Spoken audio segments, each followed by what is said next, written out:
In this lesson, we're going to take a look at John Dalton's atomic theory. The idea of the atom goes back all the way to the ancient Greeks, and they said, hey, we could devise things up, divide them up into smaller and smaller pieces until they could no longer be divided. We'll call that piece the atom.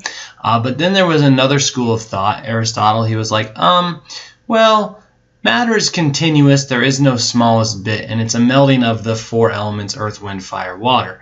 And that was more of a philosophical debate. Nobody did any experiments with this stuff to try to prove it. That was just accepted for a while. But in the early 1800s, John Dalton did a lot of work and published his results, and he relied on some other scientists as well. And he put together his theory of the atom.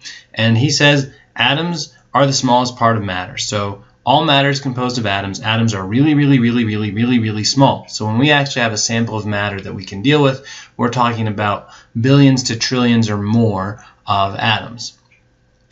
This is kind of a big deal. Elements consist of only one type of atom. He said they had a characteristic mass. That is, all the elements or all the atoms of a given element have the same mass. Elements or atoms of different elements have different masses, and they have identical chemical properties. Now, this is to explain why every sample of gold acts like every other sample of gold. Now, later we're going to see that this characteristic mass part is not quite true, but the identical chemical properties part is for the most part correct. Elements are different because they are made of different atom types. That's true, and we still think that today. Compounds consist of atoms combined in whole number ratios. And he came up with this idea based on some work from other scientists, Proust, I believe. But basically this says you can't have part of an atom. So there's no such thing as a partial atom. And that gets back to our definition of an atom. We said it is the smallest part of an element that can form chemical bonds. If we get smaller than that, then it's not part of that element anymore. So no partial atoms. And in a given compound, the atoms of different elements are always in the same ratio. So what that means is it doesn't matter how much of a substance you have or where the substance came from. If you test and break it back down into its elements, there will always be the same amount of hydrogen per oxygen in water, or sodium for chlorine and salt, or whatever your compound is, the ratio stays the same. And the last thing he did was he's like, okay, and the law of conservation of matter holds because atoms are not created or destroyed in reactions. All they do is rearrange. But it goes a little bit further than that. Instead of just saying that the matter is conserved or the mass is conserved, he's saying the atom itself is conserved. Atoms are not changed by a reaction. They just change how they're put together. And that's an interesting idea there that we believe today. That's still something that is pretty central to atomic theory.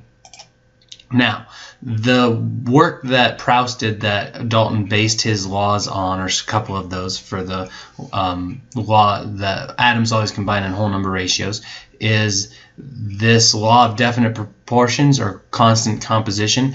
And this is where when you analyze different amounts of the same substance, we always get the same ratio of the 2 or 3 different elements in there.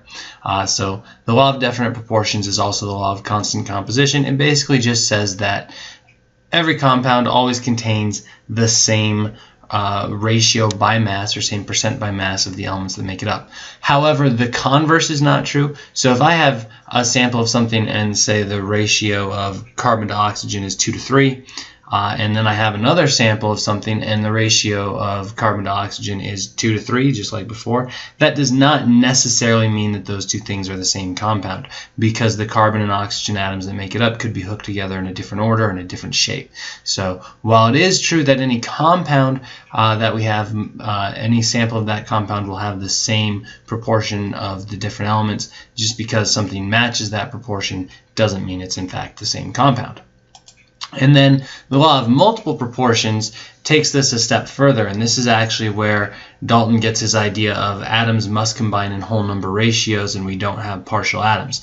The law of multiple proportions says if we compare two samples that are made of the same elements, the ratio of their ratios will be a whole number ratio. Now, sometimes when you do this math, you're going to be like, well, 2.66 is not a whole number ratio. 2.66 to 1 is not a whole number ratio. But if you write that decimal as a fraction, that's just 8 to 3. That is a small whole number ratio. And we'll look at an example problem in that. But basically, the law of multiple proportions says no partial atoms, because when you compare the ratio of the elements, the mass ratio of the elements in one to the mass ratio of the elements in the other, you do get whole numbers, not fractions. And so finally, an example problem. Natural gas and propane are common fuels used for cooking and heating. We burn them. A sample of natural gas is analyzed and found to have 43.2 grams of carbon and 3.6 grams of hydrogen. Sample of propane is found to be 37.47 grams of carbon and 8.33 grams of hydrogen.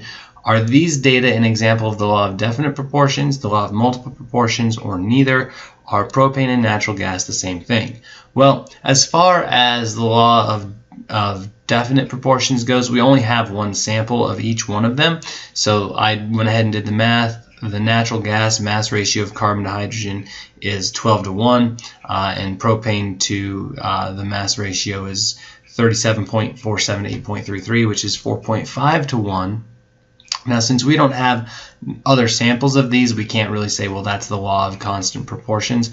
But if we take the ratio of the ratios, basically I'm taking 12 divided by 4.5, taking the ratio of natural gas, carbon to hydrogen, divided by the ratio of the carbon to hydrogen ratio in propane, I do get 2.66, which is 8 to 3. It is a small whole number ratio. So while I can't really say the law of definite proportions because I haven't tested another sample of this, I can say that they do follow the law of multiple proportions because we do get a small whole number ratio when we compare their mass ratios.